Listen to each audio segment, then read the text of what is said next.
मरकजी वजीर गिरिराज सिंह ने देवबंद पर मुतनाज़ा बयान दिया है। गिरिराज सिंह ने कहा कि देवबंद दहशतगर्दी की गंगोत्री है और बड़े पैमाने पर दहशतगर्द यहीं से निकलते हैं। इन्होंने मजीद कहा कि सीए की मुखालिफत नहीं बल्कि मुल्क की मुखालिफत की जा रही है। मैंने एक बार कहा था कि ये देवबंद ये आतंकवाद की गंगोत्री है।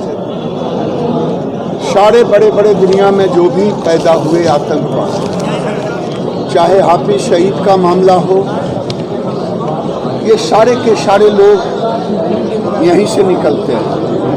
ये सीएए के विरोध में नहीं है, ये भारत के विरोध में है। ये एक तरह से खिलाफत आंदोलन है, क्योंकि अगर केवल सीए का होता तो शाहीन बाग से आवाज नहीं उठती शर्जिल इमाम का कि हम भारत को आसाम से काट देंगे।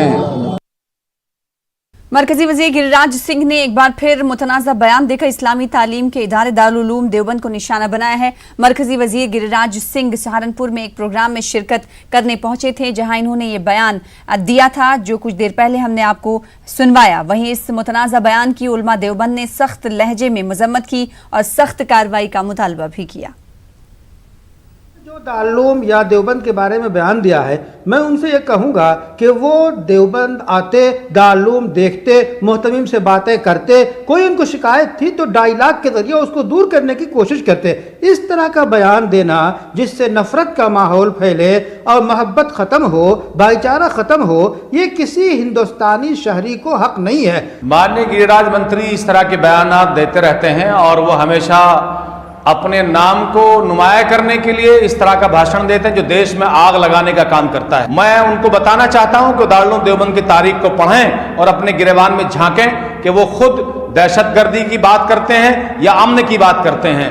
जो शख्स अमन की जगह को, इल्म की जगह को और जहां से अमन का पैगाम जाता हो, सारी दुनिया में इल्म फैल रहा हो, ऐसी जगह को अगर वो दहशतगर्दी का अड्डा बता रहे हैं तो ऐसे शख्स की सोच खुद दहशतगर्दी की सोच हो सकती है। आगे बढ़ेंगे। आजमगढ़ के बिलरियागंज में प्रियंका गांधी ने सीए के खिलाफ एहतजाज के दौरान पुलिस लाठीचार्ज में जख्मी खवातीन से मुलाकात की। पुलिस लाठीचार्ज में जख्मी खवातीन प्रियंका गांधी से मिलकर रो पड़ी। इस दौरान प्रियंका ने एक बच्ची को अपने पास बुलाया और उसे काफी देर तक चुमकारती रहीं। प्रियंका ने कहा कि वो मजलूमीन और मुतासरीन की हिमायत में हमेशा खड़ी रहेंगी। इन्होंने पुलिस पर झूठे मुकदमे दर्ज करने का भी इल्जाम लगाया। उनके साथ जी सिर्फ महिलाएं थी बैठी, उनके साथ छोटे बच्चे भी थे, 16-17 साल के बच्चे। वो कह रही थी कि वो खुद के जाने वाली थी एक घंटे बाद। उससे पहले पुलिस आई, बहुत बुरी तरह से उनको पीटा गया। मेल पुलिस अफसर ने महिलाओं को पीटा, गालियां दी, वहाँ पे पानी डाला ताकि महिलाएं उठे वहाँ से। और ये सिर्फ शांतिपूर्वक प्रदर्शन कर। क्या अब इनका सबसे बड़ा दर्द ये है कि तमाम बच्चों को जेल में डाला गया है, भयानक धाराएं डाली गई हैं और उनको छोड़ा नहीं जा रहा है। तो उनको इनके एक मौलाना साहब हैं, मौलाना ताहिर मदनी जी, उनको भी जेल में डाला है, जबकि वो एकदम हमेशा सिर्फ अहिंसा की बात करते हैं, कभी हिंसक बात नहीं की है। और वो खुद वहाँ महिलाओं को कहने आए थे कि आप यहाँ से थोड़ी देर में उठ जाइए। महिलाएं मान भी गई थी, वो उठने वाली थी वहाँ जी। तो बहुत ज्यादा अन्याय हुआ है। आजमगढ़ पुलिस दोषी है, आजमगढ़ पुलिस। मुझे तो जो इनके कहने से जो इन्होंने कहा है उससे लग रहा है कि पूरी तरह से पुलिस ने इनके साथ बहुत बेइंसाफी की है। भोपाल के इकबाल मैदान में जारी सत्याग्रह इंतशार का शिकार हो गया है। जिस इकबाल मैदान में 1 जनवरी से सीए, एनआरसी और एनपीआर के खिलाफ सत्याग्रह जारी है, वहां पर आज सुबह से इंतशार के सबब न सिर्फ खामोशी छाई हुई है बल्कि जो लोग आ भी रहे हैं वो भी सत्याग्रह के मकाम पर ना जाकर बाहर से खड़े होकर देखते हैं और चले जाते हैं। सत्याग्रह पर जब मीडिया के लोग कवरेज करने गए तो इन्हें भी रोका गया। पूरे मामले पर हमारे नुमाइंदे ने जब बात की तो उन्होंने कुछ इस अंदाज में इंतशार को लेकर अपने ख्यालात का इजहार किया।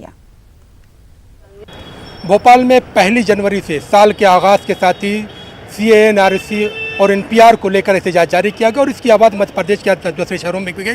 लेकिन हम देख रहे हैं कि ये एहतजाज अब जो है इंतशार का शिकार हो गया है। आइए हम लोगों से जानते हैं आखिर क्या वजह है कि आप लोग 1 जनवरी से उस पर बैठे हुए थे और आज आप लोग बाहर आ गए।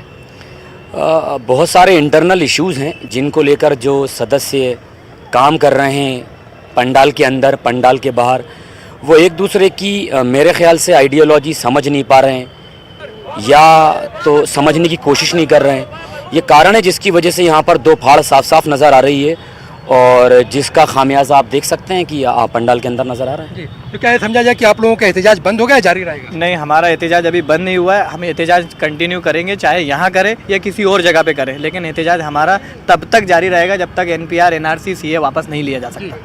हाँ, क्योंकि 1 जनवरी से हम लोग ने यहाँ स्टार्ट किया था सत्याग्रह और तमाम साथियों ने मिलकर किया था, पर आज हमको ऐसा लग रहा है कि यहाँ के कुछ लोग यानी 3 या 4 लोग इस सत्याग्रह के अपने आप को जिम्मेदार बना बैठे हैं।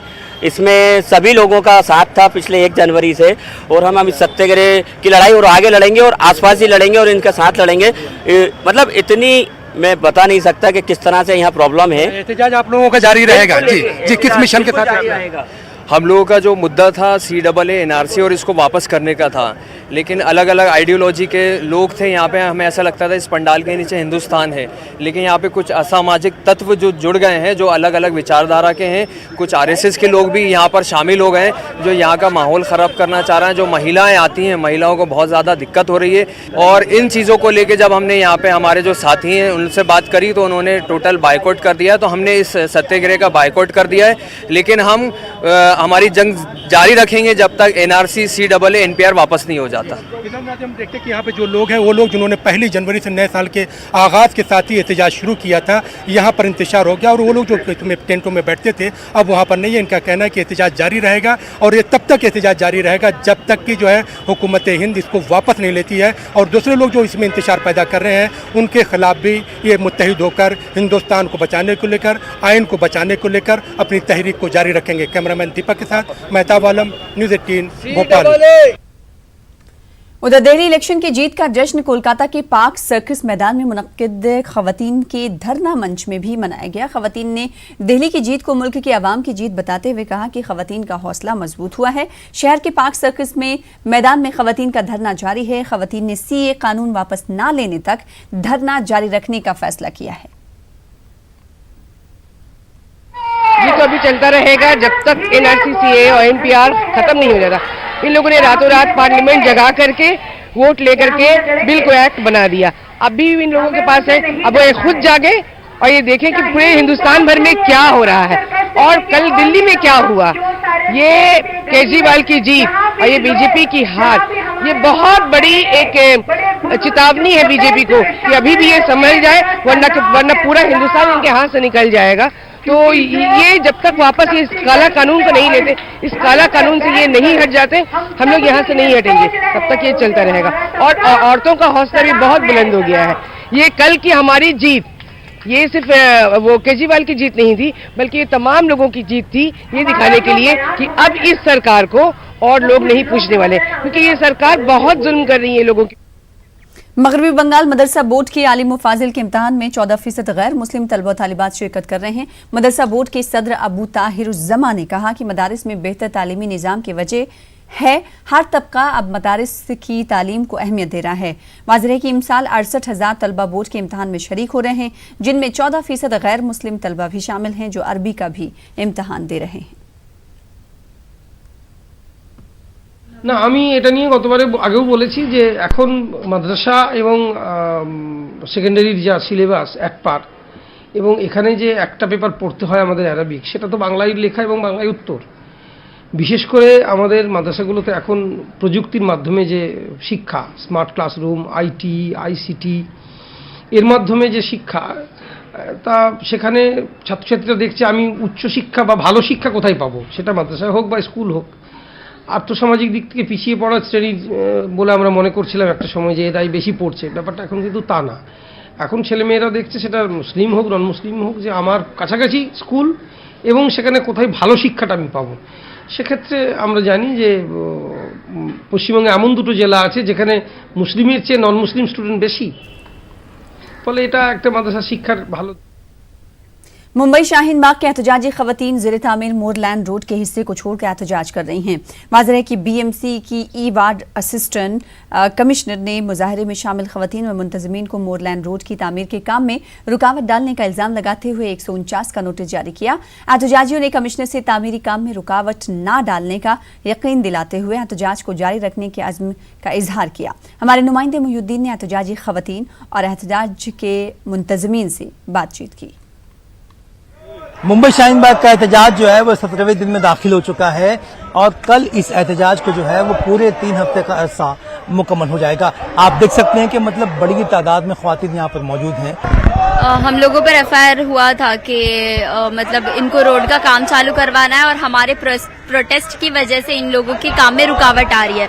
तो हमारे कुछ लोग गए थे उनसे बात करने के लिए और तब ये कंक्लूजन निकाला हम लोगों ने कि यहाँ साइड के काम करवाने हैं ना रोड के, तो वो अपना काम यहाँ पे चालू रखेंगे और यहाँ पर साइड में हम अपना प्रोटेस्ट जो है वो जारी रखेंगे। उनके काम में हम रुकावट नहीं बनेंगे, इस तरह इनका काम चालू रहेगा। आम आदमी पार्टी जीतने के बावजूद भी जो है वो आपका एहतजाज पे असर नहीं पड़ने वाला है। जो एक बात जो क्लियर हुई है कि जो डिवाइसिव पॉलिटिक्स जो खेली जा रही है वो जो है वो नैरेटिव अभी काम नहीं कर रहा है, वो एक चीज प्रूव हो चुकी है।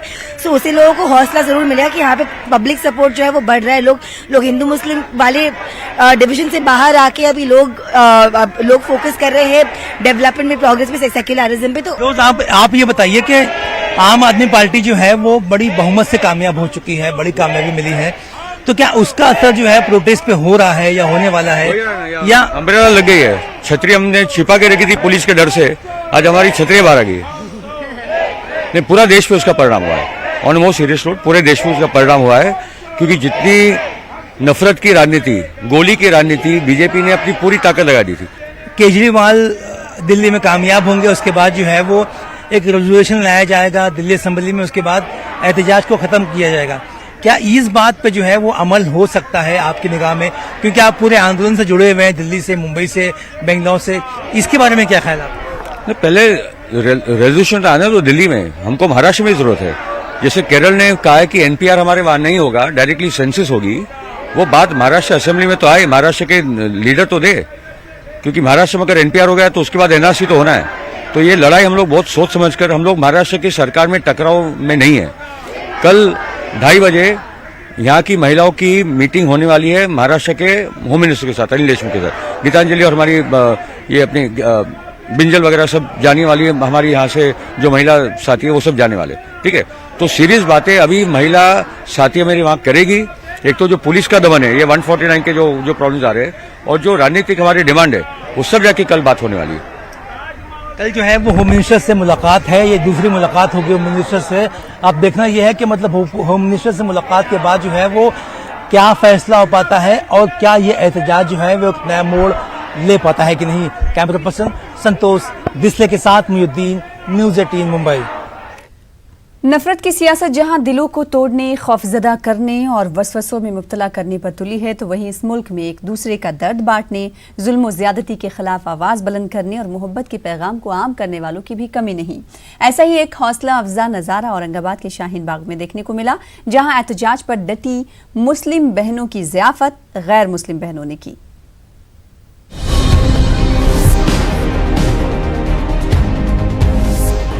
औरंगाबाद की खवातीन पिछले 1 महीने से दिल्ली के शाहीन बाग की हिमायत में डटी हुई हैं। गैर मुस्लिम खवातीन का भी यहाँ तांता बंधा हुआ है, लेकिन शहर के रूहीदास समाज ने 2 कदम आगे बढ़कर अपनी मुस्लिम बहनों के लिए जियाफत का इंतजाम किया। दोपहर के वक्त शाहीन बाग में बैठी सैकड़ों खवातीन और तालिबात की पूरी भाजी से जियाफत की गई, वो भी पूरे एहतिमाम के साथ, और इस बात का भी ख्याल रखा गया कि बेपर्दगी न होने पाए। हर जगह पे, हर मंदिर में अन्नदान का इसका कार्यक्रम चलता है, तो वहाँ रोहिदासपुरे में भी ये कार्यक्रम चालू था। तो हमारी ऐसी इच्छा हुई कि हमारी जो माँ बहनें हैं औरंगाबाद में भी, जो शाहीन बाग में बैठी है, उनकी भी हम सेवा कुछ कर सके, इसलिए हम हमारे ओर से पूरी और भाजी का उनको नाश्ता के हिसाब से लेके आए। बहनें, छोटे छोटे बच्चे लेके बैठी है शाहीन बाग। यहाँ पे आपने क्या किया? पूरी भाजी का वाटप किया हमने यहाँ पे। हाँ। हमारे माँ बहना बैठे ले यहाँ सर्दी में ठंडी में, इसके लिए हमारे को बहुत तकलीफ महसूस हो रही। सरकार के अंधा है क्या, इसके लिए हम ये सब लेके आए ले। रोहिदास समाज की बहनों की जियाफत पर मुस्लिम खवातीन ने कुछ इस अंदाज में सताइश की। हिंदू मुस्लिम सिख ईसाई आपस में है भाई भाई, फिर हम नारा लगा रहे हैं कि हम सब एक हैं। आज हमारी इन बहनों ने इस नारे का सबूत दिया है और सही साबित कर दिया है, और उन्होंने इस तकलीफ़ को समझने की कोशिश की है कि यहाँ पर जो आवाज़ उठाई जा रही है वो सिर्फ किसी एक तबके या एक जमात के या एक ग्रोह के लिए नहीं है, बल्कि ये पूरे हिंदुस्तान के लिए है। ये लोगों ने आज हम लोगों के लिए खाना भाजी पूरी वो लेकर आए। ये सब छोटे छोटे मासूम बच्चों के साथ औरतें बैठी है कई घंटों से, तो इनके लिए इंतज़ाम किया। तो इसके लिए हम लोग बहुत उनके साथ मतलब खुशी का इजहार किए और उनका हम शुक्रिया अदा करते हैं और हम उनको अपने साथ जोड़ना चाहते हैं। क्या ये आपसी इत्तेहाद की अलामत है? हाँ, इंशाल्लाह ये आपसी की निशानी है, आपसी इत्तेहाद की, और ये इंशाल्लाह बहुत बड़ा इत्तेहाद बनेगा।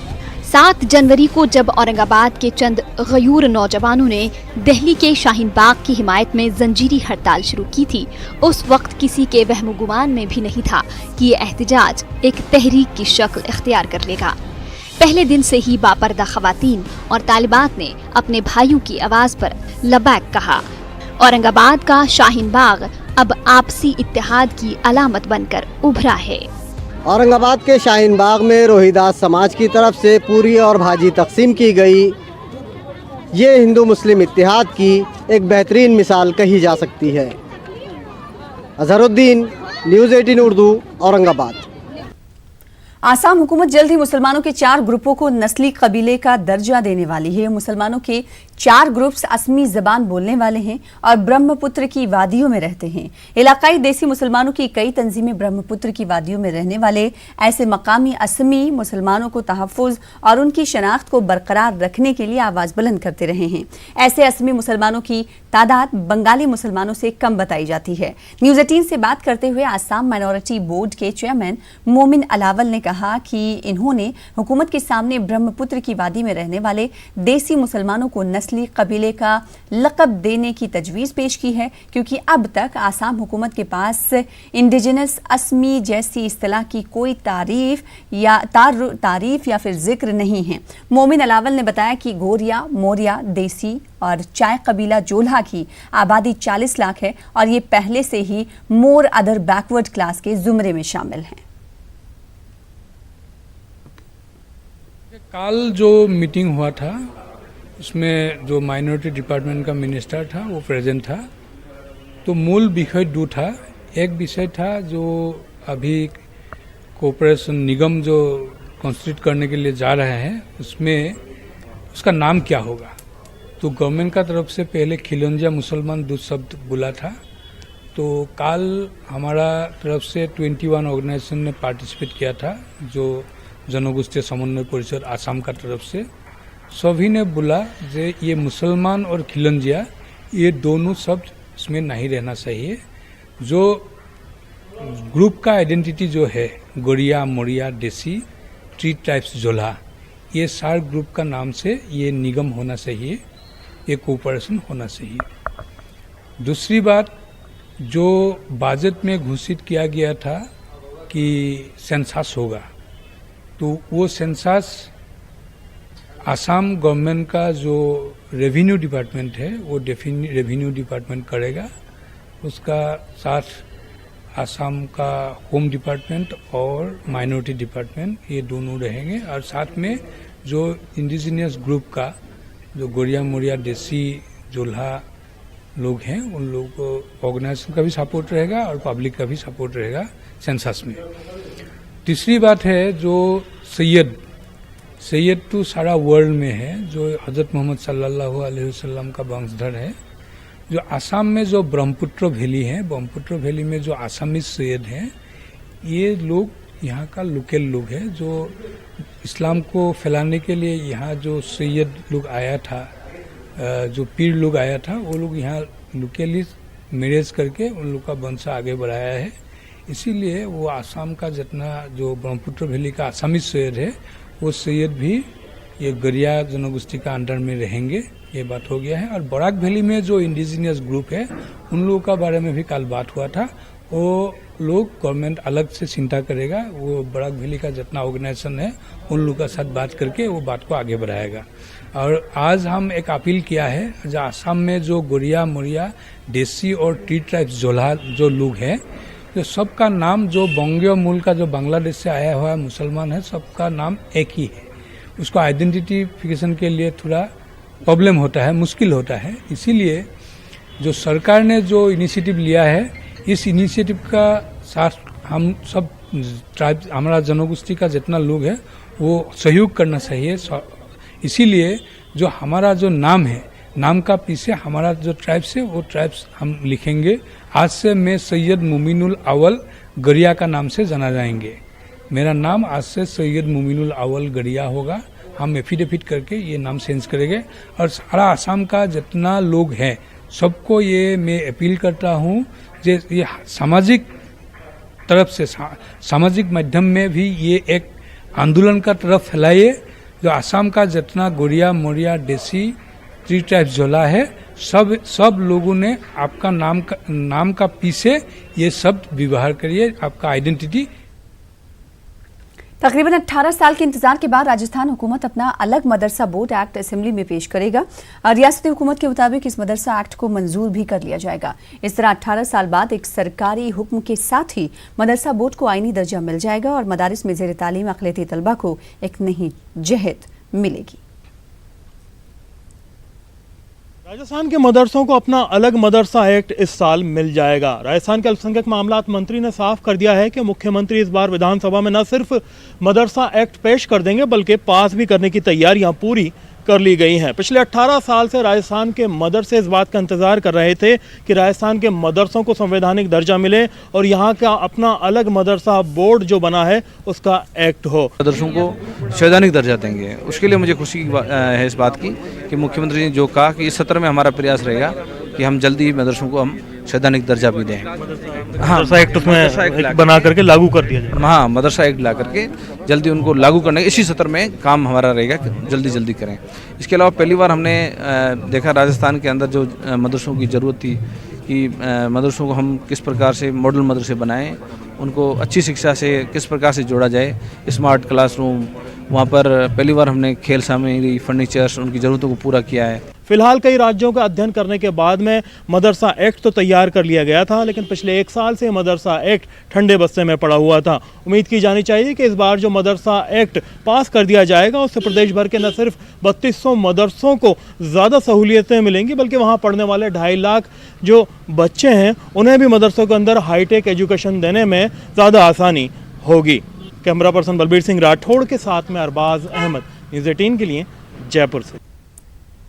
परभनी की दरगाह हज़रत तुराबुल हक शाह रहमतुल्लाह अलैह की 113वीं उर्स तक़रीबात का रिवायती जोशो खरोश के साथ एहतमाम किया जा रहा है। पिछले 10 दिनों से ये उर्स जारी है।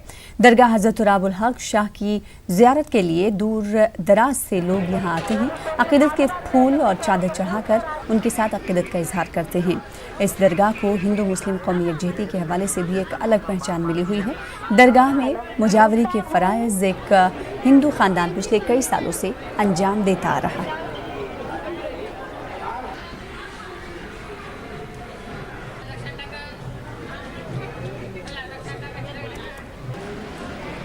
दरगाह का अभी दरगाह यहाँ पे आके 842 साल हो चुके हैं और उर्स जो बनाते हैं अपन तो उनको 113 साल हो गए।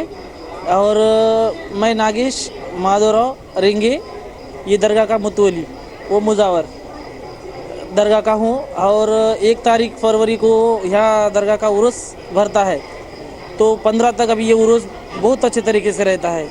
एक ऐसा प्रतीक है यहाँ पे कि हिंदू मुस्लिम 18 पगड़ जात ऐसे पूरे लोग एकता में आके ये उर्स हम लोग सब बनाते हैं और सब हंसी खुशी में यहाँ पे अपने अपने मन की मन्नत मांगने के लिए आते हैं। खास बात इंडिया में फिलहाल इसी के साथ इतना ही। छोटे से ब्रेक के बाद देखिए यूपी और बिहार की बड़ी खबरें मेरे साथ।